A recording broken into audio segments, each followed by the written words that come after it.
Welcome students. Start करते हैं आज की worksheet number 36 10th science English medium. Metal and non metal की ये रिवीजन है।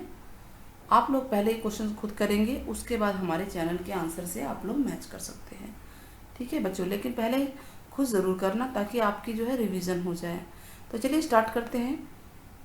Objective type question, an element react with oxygen to give a compound with high melting point. एक element है जो ऑक्सीजन के साथ रिएक्ट करता है और एक कंपाउंड देता है जिसका हाई मेल्टिंग पॉइंट है। तो this compound is also soluble in water, water में भी सोल्यूबल है। तो उस कंपाउंड को क्या आप कहेंगे? तो एलिमेंट है वो होगा कैल्शियम के साथ होगा, और ये कैल्शियम के साथ सोल्यूबल भी है वाटर में बच्चों, और ये कैल्शियम ऑक्साइड बनाता है। तो इस तरह से क्वेश्चन नंबर 1 का ए आंसर है। ना मेटल ऑक्साइड्स थोड़ा हम स्पीड से करेंगे क्योंकि काफ़ी लंबी वर्कशीट है, इसके क्वेश्चन आंसर करने हैं, तो थोड़ा सा स्पीड बढ़ा लेते हैं। मेटल ऑक्साइड्स आर इन कौन से नेचर में होते हैं? मेटल ऑक्साइड हमने पढ़ा था ना कि बेसिक नेचर होता है इनका। कौन सा नेचर होता है? अगर ये दोनों इकट्ठे दिया होता है बेसिक और एम्फोटेरिक तो हम दोनों लिख सकते थे, लेकिन ये अलग अलग है तो हम बताएंगे कि बेसिक नेचर है। Now the non metal which can conduct electricity, वो नॉन मेटल जो इलेक्ट्रिसिटी कंडक्ट करता है यानी जिसमें से इलेक्ट्रिसिटी पास हो सकती है, उसका नाम है graphite. Arrange copper silver aluminium in increasing order बताना है बच्चों, ध्यान रखना है। रिएक्टिविटी टेबल डिक्रीजिंग ऑर्डर होती है, आपको यहाँ पे इंक्रीजिंग ऑर्डर बताना है। तो सबसे पहले आएगा सिल्वर और उसके बाद आएगा, मतलब सबसे लो रिएक्टिव हो गया ना ये, तो अब इससे ऊपर रिएक्टिव कौन सा होता है? तो इसको आप बल्कि ऐसे ना लिख के इस तरह ध्यान रखिए कि सबसे पहले आएगा सिल्वर, यहाँ सिल्वर लिख दिया, ठीक है। उसके ऊपर आएगा कॉपर और फिर आएगा एल्यूमिनियम, ठीक है। तो ये हो गया हमारा इंक्रीजिंग ऑर्डर। क्लियर हो गया? आप इसको लिख सकते हैं। ये सिल्वर को मैंने शॉर्ट फॉर्म में लिखा है सिल्वर, ये पूरा आप लिख लीजिए सिल्वर, ठीक है। तो सिल्वर सबसे कम रिएक्टिव है इन तीनों में, उसके बाद कॉपर है, फिर एल्यूमिनियम है। Now a list of common metal, जो मेटल होते हैं जो कि डिक्रीजिंग ऑर्डर में रिएक्टिविटी की डिक्रीजिंग ऑर्डर में लगे होते हैं, उसको कौन सी सीरीज कहते हैं? तो अभी तो मैंने आपको बताया, उसको बोलते हैं रिएक्टिविटी, क्या बोलते हैं? उसको बोलते हैं रिएक्टिविटी सीरीज। तो आप यहाँ आंसर लिख लीजिएगा, रिएक्टिविटी सीरीज है ये। क्वेश्चन नंबर 5 का आंसर है ये। Now question number C, a dash reactive metal displaces a dash reactive metal from its solve solution. देखिए कोई भी किसी को अपनी पोजीशन से कब डिस्प्लेस होता है, जो ज़्यादा पावरफुल होता है। तो ज़्यादा पावरफुल मतलब कि यहाँ आएगा मोर, ठीक है। तो जो ज़्यादा रिएक्टिव है वो कम रिएक्टिव को, लेस वाले को हटा देगा, ठीक है। यही था ना डिस्प्लेसमेंट, पढ़ा था ना हमने डिस्प्लेसमेंट क्या होता है। जो ज़्यादा रिएक्टिव मेटल होगा कम रिएक्टिव को उसकी जगह से हटा देगा। Name the ion made by non metal, non metal के द्वारा जो आयन बनता है उसे हम क्या कहते हैं? नॉन मेटल तो देखिए लेते हैं ना इलेक्ट्रॉन, तो एन आयन होता है, और मेटल देते हैं तो उसे कैटायन बोलते हैं। Now some metal do not react with water at all, बिल्कुल भी नहीं करते। किसी एक का नाम बताना है तो आप नीचे की रिएक्टिविटी टेबल में से किसी का भी नाम बता सकते हैं, तो हम बता देते हैं, गोल्ड बता देते हैं। क्या है ये? गोल्ड। क्लियर हो गया? समझ में आ रहा है? इनके आंसर मैंने टाइप नहीं किए हैं क्योंकि छोटे छोटे हैं और इसको हाथ से लिखा जा सकता है। Now metal which is most evident, evident क्या होता है बच्चों? जो ज़्यादा मात्रा में पाया जाता है अर्थ में। तो अर्थ में कॉपर, एल्यूमिनियम, आयरन, सिल्वर में से एल्यूमिनियम जो है ज़्यादा मात्रा में पाया जाता है, एल्यूमिनियम, ठीक है। तो नाउ क्वेश्चन नंबर 10, इसको टिक लगा लेते हैं। द इलेक्ट्रॉनिक कॉन्फ़िगरेशन यानी ईसी बोलते हैं ऑफ एन एलिमेंट ई, कोई एलिमेंट है E, Z equal to 16 2 8 6, will it loss electron और गेन? बताइए। तो लास्ट का देखिए ना, लास्ट में क्या है? 6 है ना, तो 6 तो लॉस नहीं करेगा वो। लास्ट में इलेक्ट्रॉन की संख्या 6 है, नंबर ऑफ इलेक्ट्रॉन्स, इसका मतलब ये 2 लेगा। तो हम क्या लिखेंगे? इट विल गेन, ठीक है, it will gain 2 electron, it will gain 2 electron. I think clear हो गया होगा आपको सारे 10 के 10 क्वेश्चन, ठीक है। तो चलिए हम आगे बढ़ते हैं, किस पे चलते? क्वेश्चन नंबर बी सेट है शॉर्ट आंसर, ये ऑब्जेक्टिव थे, अब शॉर्ट आंसर। नाउ आपको रिएक्शन लिखना है। आयरन और H2O का रिएक्शन क्या होता है जी? Fe2Fe2O3 आयरन ऑक्साइड हो गया, प्लस हाइड्रोजन गैस बाहर आएगी। ठीक है, ऐसे कैल्शियम और H2O का क्या होता है? कैल्शियम हाइड्रोक्साइड होता है, CaOH2 प्लस H2 निकलेगी और प्लस में हीट आप निकाल देंगे। हीट भी बाहर निकलती है, जब गर्मी निकलती है। आप देखिए चूने में पानी डालते हैं, चूने का एग्जाम्पल हो गया, तो हीट भी बाहर निकलती है। नाउ आपके पास क्या है? पोटेशियम एंड H2 है, तो ये भी बनता है पोटेशियम, यहाँ लिख देते हैं KOH प्लस H2 प्लस में हीट निकलती है। ठीक है, तो ये इसमें हमने टाइप नहीं किया इसलिए आपके लिए लिख रहे हैं। होप आपको समझ में आ गया होगा ना। क्वेश्चन नंबर 1 हो गया। 2 करते हैं। Generally when metal are treated with mineral acid. देखिए मेटल जब मिनरल एसिड ट्रीट होते हैं, हाइड्रोजन गैस जो है इज लिबरेटेड, हाइड्रोजन गैस निकलती है जब मेटल जो है ट्रीट होते हैं मिनरल एसिड के साथ कोई से भी। लेकिन जब ये मेटल है Mn है Mg है, ये दोनों मेटल जो हैं ट्रीट होते हैं जब डाइल्यूटेड HNO3 के साथ, तो हाइड्रोजन नहीं निकलती है। क्यों नहीं निकलती है? इसका कारण है हम नीचे पढ़ते हैं। देखिए कि दिस इज बिकॉज जो नाइट्रिक एसिड है ना HNO3, इसको बोला गया है स्ट्रॉन्ग ऑक्सीडाइजिंग एजेंट होता है, और ड्यू टू इट ऑक्सीजन जो है रिएक्ट कर जाती है विद, सारा एक साथ है यहीं आएगा, रिएक्ट कर जाते हैं विद हाइड्रोजन के साथ और मेक वाटर, और ये खुद भी रिड्यूस हो जाता है और ऑक्साइड ऑफ नाइट्रोजन बनाता है। तो चलिए क्वेश्चन नंबर 3 करते हैं, पूरा पढ़ लेते हैं इसको। We are given a hammer, एक हैमर है, एक बैटरी है, एक बल्ब है, एक वायर है, एक स्विच है। आपको बताना है कि सैंपल लेना है, कोई सा भी सैंपल, और मेटल नॉन मेटल के बीच में डिफरेंस बताना है, डिस्टिंग्विश। दूसरा क्वेश्चन है यूजफुलनेस बताना है इस टेस्ट का, कि क्या ये यूजफुल हुए जो आपने टेस्ट लिए होंगे। कोई भी टेस्ट करेंगे, देखिए आपके पास hammer, battery, bulb, wire, switch है, इनसे टेस्ट करने हैं, तो क्या डिफरेंस नजर आया, कौन से मेटल थे, कौन से नॉन मेटल थे, और क्या आपके लिए यूजफुल हुआ। तो ये 2 क्वेश्चंस के आंसर हम लोग करते हैं। चलिए स्टार्ट करते हैं। स्क्रीन पे आपके आंसर आते जा रहे हैं, आप देखते जाइए।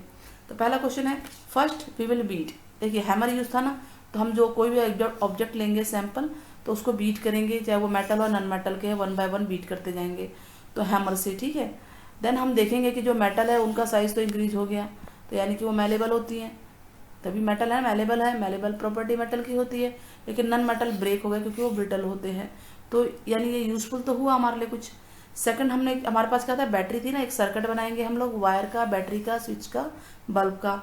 तो जैसे ही हम स्विच ऑन करेंगे बल्ब ग्लो कर जाएगा, और हमें पता चलेगा कि हाँ जो बल्ब तो जब भी ग्लो करेगा क्योंकि जब मेटल का वायर होगा, क्योंकि मेटल ही होते हैं good conductor of electricity, non metal नहीं होते। तो ये 2 हमने एक्सपेरिमेंट किए, कौन कौन से, एक हैमर वाला और एक हमने सर्किट वाला। अब क्वेश्चन सेकंड क्या था कि यूजफुल हुए कि नहीं हुए टेस्ट। यस, टेस्ट हमारे लिए यूजफुल हुए, हमें जान पाए कि कौन से मेटल है कौन से नॉन मेटल है। बच्चों इसको यही लिख लीजिएगा। अच्छा, लेकिन एज मच नॉट यूजफुल है, क्योंकि हम लेड मरकरी के बारे में नहीं जान सकते। देखिए लेड और मरकरी जो है आपके जो है बैड कंडक्टर होते हैं इलेक्ट्रिसिटी के, जबकि ये मेटल है। और इसके अलावा ग्रेफाइट गुड कंडक्टर होता है इलेक्ट्रिसिटी का, जबकि वो नॉन मेटल है। तो यहाँ पर हम मेटल और नॉन मेटल में हम डिफ्रेंशिएट नहीं कर पाते हैं, लेकिन बाकी जगह हम कर पाते हैं। तो यूजफुल भी है बट पूरा नहीं बोल सकते। तो इस तरह से ये क्वेश्चन का आंसर हो जाता है। ठीक है, 3 टाइप में आप लोग लिखना, 3 पार्ट में। चलिए question number 4, what are amphoteric oxide. Amphoteric oxide क्या होते हैं, 2 एग्जाम्पल देने हैं इनके विद रिएक्शन। तो चलिए देखते हैं, स्क्रीन पे आपके बार बार आ रहा है, आप देखते जाइए। एम्फोटेरिक ऑक्साइड वो होते हैं, मेटल ऑक्साइड होते हैं, जो कि बहुत एसिडिक और बेसिक होते हैं नेचर में, जिनका बिहेवियर एसिडिक भी होता है और बेसिक भी होता है। एग्जाम्पल है एल्यूमिनियम ऑक्साइड, ये Al2O3 है। ठीक है बच्चों, Al2O3, या जिंक ऑक्साइड, ये एम्फोटेरिक ऑक्साइड का एग्जाम्पल है। तो चलिए इसको हम रिएक्शन से पूछा गया था क्वेश्चन में, तो दोनों का रिएक्शन बता देंगे एसिड के साथ भी। ठीक है, तो हमने दिख दिया NaOH दिखा दिया हमने, और H2SO4, एसिड बेस दोनों के साथ रिएक्शन दिखाया। तो हमारा क्या बन गया,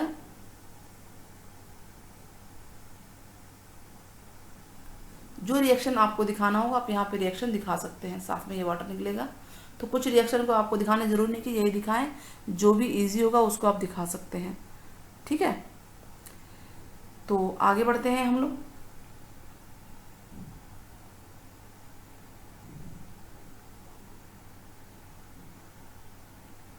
ये जो है थोड़ा सा इसमें मिस्टेक है, सोडियम एल्यूमिनियम ऑक्साइड, यहाँ पे O आएगा बच्चों और 2 भी आएगा, ठीक है, बैलेंसिंग नहीं होता ना, प्लस H2 है ना, Al2O3 हमने लिख ही दिया है, H2SO4 है, और साथ में क्या बन रहा है, ये वाला आपका समीकरण ठीक है, इक्वेशन। तो ज़रूरी नहीं कि आप यही लें, कुछ भी ले सकते हैं, लेकिन आपको ध्यान रखना है कि एसिड और बेस दोनों के साथ आपको रिएक्ट करके दिखाना है, ठीक है बच्चों। नाउ नेक्स्ट बढ़ते हैं, क्वेश्चन नंबर 5 पे आ जाते हैं। पहले पूरा क्वेश्चन पढ़ लेते हैं।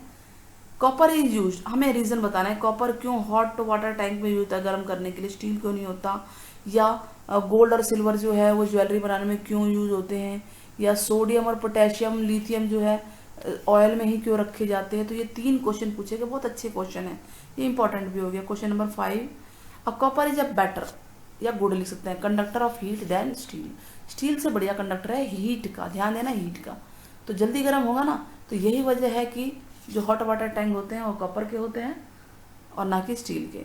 गोल्ड और सिल्वर क्या था, लीस्ट रिएक्टिव मेटल होता है, पहली बात तो ये है। दूसरा, ये ऑक्सीजन से रिएक्ट नहीं करते, वाटर के साथ रिएक्ट नहीं करते, और अपनी शाइन भी नहीं खोते हैं, डक्टाइल भी होते हैं, मेलेबल भी होते हैं, इसीलिए इनको ज्वेलरी में यूज कर सकते हैं। कई सारे कारण हो गए ना, इसीलिए तो ज्वेलरी में यूज होते हैं ना। सोडियम पोटेशियम लिथियम यही हमारे हैं, उन्होंने पूछा ना वेरी रिएक्टिव मेटल बताने हमें, ठीक है। तो ये वेरी रिएक्टिव, रिएक्टिविटी टेबल में ऊपर के उठाइए 2-3 और लिख दीजिए, सोडियम पोटेशियम लिथियम हमने 3 लिख दिए हैं। ये बहुत ज़्यादा रिएक्टिव मेटल हैं, जैसे ये कांटेक्ट में आते हैं एयर के, तो या रूम टेम्परेचर पे या वाटर के कांटेक्ट में आते हैं, एयर के आएंगे तो ये बर्न हो जाता है, और वाटर में वाटर खाते रिएक्ट कर जाते हैं, ठीक है। तो इसीलिए वो ऑयल के अंदर रखे जाते हैं। Now question number 7, give example of metal. 7 नहीं, पहले 6 तो कर लें हम लोग। तो क्या बोल रहा है ये क्वेश्चन में, क्वेश्चन में क्या है कि भाई जिंक है, मैग्नीशियम है, कॉपर है, जिंक ऑक्साइड जी रिएक्टिविटी टेबल में कौन सी आगे होती है बताइए। मैग्नीशियम ऊपर होता है ना जिंक से, और कॉपर नीचे होता है, तो इसका मतलब ये ज़्यादा रिएक्टिव है। तो क्वेश्चन क्या पूछा गया है कि मेटल ऑक्साइड जो जिंक है, मैग्नीशियम कॉपर और हीटेड, तो क्या होगा, किस केस में डिस्प्लेसमेंट होगा। तो ये जिंक इससे कम रिएक्टिव है, तो यहाँ तो हो जाएगा। मैग्नीशियम ऑक्साइड इन सबों से ज़्यादा रिएक्टिव है, तो कोई रिएक्शन नहीं होगा। आपको रिएक्टिविटी टेबल याद होनी चाहिए। कॉपर ऑक्साइड जो है, इसको थोड़ा रीरेज कर देते हैं, दोबारा और समझा देते हैं। देखिए मैग्नीशियम सबसे ज़्यादा रिएक्टिव है, तो ये बताइए कि जो जिंक ऑक्साइड है, देखिए इन तीनों में जो है मैग्नीशियम, जिंक और कॉपर में मैग्नीशियम ज़्यादा रिएक्टिव है, ठीक है, फिर जिंक है, फिर कॉपर है। तो जिंक ऑक्साइड का मैग्नीशियम का तो रिएक्शन हो जाएगा क्योंकि ज़्यादा है, मैग्नीशियम इसको हटा देगा ना जिंक को, लेकिन इनसे रिएक्शन नहीं होगा, लीस्ट रिएक्टिव है। अच्छा, मैग्नीशियम तो सबसे ज़्यादा है, तो ये किसी का रिएक्ट नहीं करेगा, लेकिन कॉपर ऑक्साइड में जब जिंक डालेंगे तो जिंक इसको हटा देगा, तो रिएक्शन होगा, यहाँ भी होगा और ये नहीं होगा। इस तरह से ये हमारा ये हो जाता है। तो चलिए आगे बढ़ते हैं, क्वेश्चन नंबर 7 पे आ जाते हैं। क्वेश्चन नंबर 7 क्या कह रहा है कि give example of metal which is most malleable, जो सबसे ज़्यादा मेलेबल है, बेस्ट कंडक्टर है हीट के, और जो फ्री स्टेट में नहीं पाए जाते हैं। तो हम लिख लेंगे क्वेश्चन नंबर 7 का आंसर कि सिल्वर सबसे ज़्यादा मेलेबल होता है, और सिल्वर ही जो पूछा था, क्या पूछा था, बेस्ट कंडक्टर, हाँ बेस्ट कंडक्टर है हीट का, ठीक है। गोल्ड भी मेलेबल है, आप सिल्वर से ज़्यादा गोल्ड है मेलेबल बच्चों, क्योंकि वो 1 ग्राम में काफ़ी लंबी तार बनती है, तो आप ये दोनों लिख सकते हैं। तो गोल्ड के बाद सिल्वर आता है, ठीक है, फिर सिल्वर हो गया, बेस्ट कंडक्टर है हीट का, और पोटेशियम सोडियम जो है जो ज़्यादा ही रिएक्टिव है, आपको रिएक्टिविटी टेबल का ऊपर आप उठा सकते हैं। नाउ जो फ्री स्टेट में नहीं पाए जाते हैं तो कोई भी लिख सकते हैं। क्वेश्चन नंबर 8 क्या है, which important properties of aluminium are responsible, aluminium की प्रॉपर्टीज बतानी है हमको जो कि यूज होती हैं।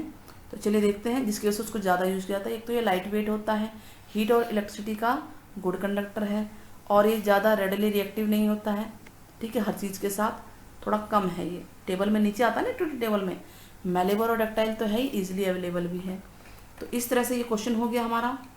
ना क्वेश्चन नंबर 9 है, अब मेटल है, एक्स नाम है, वो कोल्ड वाटर के साथ रिएक्ट करता है और वो हमें बेसिक सॉल्ट देता है और उसका फॉर्मूला है XOH, ठीक है, और एक गैस निकालता है Z। तो वो मेटल कौन सा है आपको बताना है, XYZ क्या है और इसकी इक्वेशन बतानी है। तो चलिए स्टार्ट करते हैं, देखते हैं। आपके स्क्रीन पे आ गया है, उस मेटल का नाम होगा सोडियम और Y होगा सोडियम हाइड्रोक्साइड और Z है हाइड्रोजन गैस। सोडियम यानी हाइड्रोजन के साथ जब रिएक्ट करेगा तो सोडियम हाइड्रोक्साइड बनाएगा, साथ में हाइड्रोजन गैस प्लस में हीट निकलती है। अब question number 1, long in the formation of compound, कोई भी कंपाउंड बनता है, 2 एटम्स जो होते हैं A और B के, जब कंपाउंड बन रहा है, A लॉस करता है इलेक्ट्रॉन और B गेन करता है इलेक्ट्रॉन। A लॉस करता है यानी खो रहा है और B गेन कर रहा है। तो आपको बताना है कि कौन सा नेचर है A और B के बीच में जो बॉन्ड बना है। दूसरा फॉर्मूला बताना है कंपाउंड बॉन्ड का A और B के बीच में। तो चलिए हम देखते हैं क्वेश्चन का आंसर। लॉन्ग क्वेश्चन है, आयनिक बॉन्ड बनेगा बच्चों, AB2 होगा, ठीक है, हमने बता दिया इसमें। और मैग्नीशियम क्लोराइड हमने ले लिया यहाँ पे एग्जांपल। मैग्नीशियम क्लोराइड जो है ये क्वेश्चन नंबर कौन सा था, इसको देख ले दोबारे। हाँ, तो वो बॉन्ड बन रहा था, A और B बॉन्ड बन रहा था, साथ में क्या बताना है हमें कि वो बॉन्ड का नाम क्या है, AB2 बॉन्ड बताएंगे हम, यानी कि वो आयनिक बॉन्ड है। ध्यान रखना है आपको, ये कौन सा बॉन्ड है, आयनिक बॉन्ड है, क्योंकि हम एक मेटल, एक जो है इलेक्ट्रॉन को दे रहा है और एक इलेक्ट्रॉन को ले रहा है, तो इसको हम आयनिक बॉन्ड भी कहते हैं, इसका नाम है। सजेस्ट करना है इसका फार्मूला कुछ भी, तो फार्मूला हमने बता ही दिया आपको। क्वेश्चन इसका बी पार्ट भी पढ़ लेते हैं, तो इसका फार्मूला बन जाएगा AB2, ठीक है। तो आप आयनिक बॉन्ड भी लिख सकते हैं और साथ में AB2 भी। नाउ बी पार्ट हम पढ़ते हैं, क्या है, ऑन सिमिलर लाइन एक्सप्लेन करना है मैग्नीशियम क्लोराइड मॉलिक्यूल के बारे में। तो मैग्नीशियम क्लोराइड मॉलिक्यूल कैसे बना, तो चलिए देखते हैं। और सी पार्ट भी पढ़ लेते हैं हम। Common salt conduct electricity only in molten state. जो कॉमन सॉल्ट होता है वो मोल्टन स्टेट में इलेक्ट्रिसिटी क्यों कंडक्ट करते हैं, रीजन ये पिछली वर्कशीट में आया भी था। और why is melting point of sodium chloride high. तो तीनों क्वेश्चन के जवाब हम इकट्ठे देते हैं। तो सबसे पहला है कि मैग्नीशियम क्लोराइड जो है MgCl2 है, इसमें मैग्नीशियम लॉस करता है 2 इलेक्ट्रॉन को बच्चों, और क्लोरीन गेन करता है 1 इलेक्ट्रॉन को। तो क्लोरीन 1 लेगा तो यानी दो क्लोरीन की जरूरत पड़ेगी ना, एक मैग्नीशियम के साथ 2 क्लोरीन की जरूरत पड़ेगी। एक मैग्नीशियम है तो 2 क्लोरीन की जरूरत पड़ेगी, तभी तो ये बना। ये मैग्नीशियम है और ये क्लोरीन है, तो ये तभी बनेगा MgCl2 और ये आयनिक बॉन्ड बनाएंगे। नाउ सी पार्ट में पूछा गया था ना कि कॉमन सॉल्ट जो है जो क्यों आखिर मोल्टन स्टेट में इलेक्ट्रिसिटी कंडक्ट करते हैं, क्योंकि जो उनके आयंस होते हैं वो फ्री हो जाते हैं और उनका बॉन्ड थोड़ा सा ना वीक बन जाता है। जो बॉन्ड हो जाता है ना वो वीक हो जाता है जैसे ही वो मोल्टन स्टेट में आते हैं, इसको ध्यान रखना है आपको। तो इसीलिए वो इलेक्ट्रिसिटी कंडक्ट कर पाते हैं। तीसरा क्वेश्चन ये था कि जो सोडियम क्लोराइड है उसका हाई मेल्टिंग पॉइंट पे ही क्यों होता है, क्योंकि इसका जो आयनिक कंपाउंड है सबसे पहली बात, और आयनिक कंपाउंड बहुत ज़्यादा स्ट्रांग होता है, ठीक है, स्ट्रांग आयनिक बॉन्ड्स होते हैं और ये ब्रेक करना इनको बहुत ही मुश्किल होता है, इसके लिए बहुत ज़्यादा हीट एनर्जी चाहिए, इसीलिए इनका मेल्टिंग पॉइंट ज़्यादा होता है ना। क्वेश्चन 2 वहाँ पे क्वेश्चन लिखा था मेटल नॉन मेटल में डिफरेंस बताइए, तो आप इसको टेबल की फॉर्म में बता सकते हैं। मेटल की हार्डनेस के बेस पे मेटल बहुत हार्ड होते हैं, जबकि सोडियम पोटेशियम को छोड़ के, जबकि नॉन मेटल बहुत हार्ड नहीं होते हैं, लेकिन डायमंड को छोड़ के, ये एक्सेप्शनल केस है। डायमंड एक नॉन मेटल है बट बहुत ज़्यादा हार्ड है ना। मेलेबिलिटी, मेटल मेलेबल होते हैं और नॉन मेटल नहीं होते हैं। मेलेबल मतलब पीट पीट के चादर बना देना, पतली पतली शीट्स। और डक्टिलिटी मतलब मेटल डक्टाइल होते हैं, लंबी लंबी वायर बन जाती है, जबकि नॉन मेटल की नहीं बनती है। इलेक्ट्रिसिटी, मेटल गुड कंडक्टर होते हैं, इलेक्ट्रिसिटी के 2 को छोड़ के आया था ना ऊपर अभी क्वेश्चन में, जबकि ये बैड कंडक्टर होते हैं, 1 को छोड़ के 1 आया था अभी ऊपर क्वेश्चन में ग्रेफाइट का। और हीट गुड कंडक्टर होते हैं हीट के, और ये बैड कंडक्टर होते हैं। तो इस तरह से हमने इतने ही पॉइंट लिखे हैं, बहुत पॉइंट बन सकते हैं इसके, ठीक है। High melting point, low melting point, high boiling point, low boiling point, तो जो भी प्रॉपर्टीज है आप लिख सकते हैं, फिजिकल एंड केमिकल भी, ये तो फिजिकल प्रॉपर्टीज है। नाउ एक्वेरिजिया के बारे में क्वेश्चन पूछा गया था, हम क्वेश्चन पहले पढ़ लेते हैं क्योंकि हमने क्वेश्चन पढ़ा नहीं। व्हाट इज एक्वेरिजिया, और इसके बारे में बताना है कि इसका रिएक्शन सॉल्ट सॉल्यूशन के साथ, ठीक है। तो एक्वा रिज बच्चों देखिए एक सॉल्यूशन होता है, ये इसके बारे में हम पढ़ लेते हैं। एक सॉल्यूशन होता है किसका, कॉन्सेंट्रेटेड HNO3 का एंड कॉन्सेंट्रेटेड HCl का, हाइड्रोक्लोरिक एंड नाइट्रिक एसिड।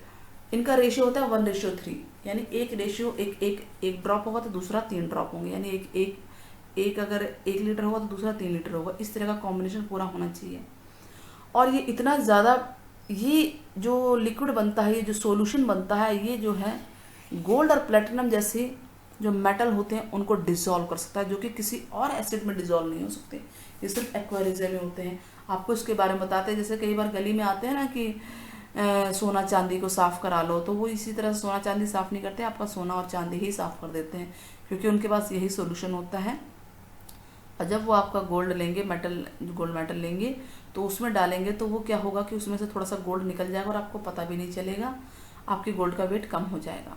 तो इस तरह से जो है ये बहुत ही ज़्यादा डिजॉल्विंग सॉल्यूशन है इन मेटल के लिए। इसके बारे में और नोट बताना था कि the reaction of metal, salt solution का था ना, उनको देखिए कोई भी सॉल्ट सॉल्यूशन के साथ अगर मेटल का रिएक्शन होता है तो उसको डिस्प्लेसमेंट रिएक्शन कहते हैं। मतलब कि जो ज़्यादा रिएक्टिव मेटल होगा वो कम रिएक्टिव मेटल को उसके सॉल्यूशन में से निकाल देगा। इसको एग्जांपल से समझते हैं कि देखिए कॉपर सल्फेट और आयरन है, आयरन ज़्यादा रिएक्टिव है कॉपर सल्फेट से, उस टेबल में ऊपर आता है। तो इसने क्या किया, इसको कॉपर को उसकी जगह से हटा दिया और खुद बन गया कॉपर सल्फेट, और कॉपर अलग हो गया, डिस्प्लेस किया ना। तो यही लिखा है कि मोर रिएक्टिव जो है लेस रिएक्टिव को उसके सॉल्यूशन में से निकाल देते हैं, तो ये रिएक्शन होता है। लेकिन अगर लेस रिएक्टिव है, जैसे कि ये देखिए आयरन सल्फेट है और कॉपर है, कॉपर जो है आयरन से कम रिएक्टिव है, तो ये इसमें कोई रिएक्शन नहीं होगा, ये कॉपर आयरन को उसके जगह से नहीं हटा पाएगा, ठीक है। तो यानी कोई रिएक्शन फॉलो नहीं होता। तो इस तरह से हमारी ये सारी वर्कशीट हो जाती है, आप देख सकते हैं पूरी की पूरी क्लियर हो चुकी है। होप आपको वीडियो पसंद आई होगी, तो चैनल को ज़रूर सब्सक्राइब कीजिएगा और ज़्यादा से ज़्यादा शेयर कीजिएगा। मिलते हैं फिर नेक्स्ट वीडियो में जल्दी ही।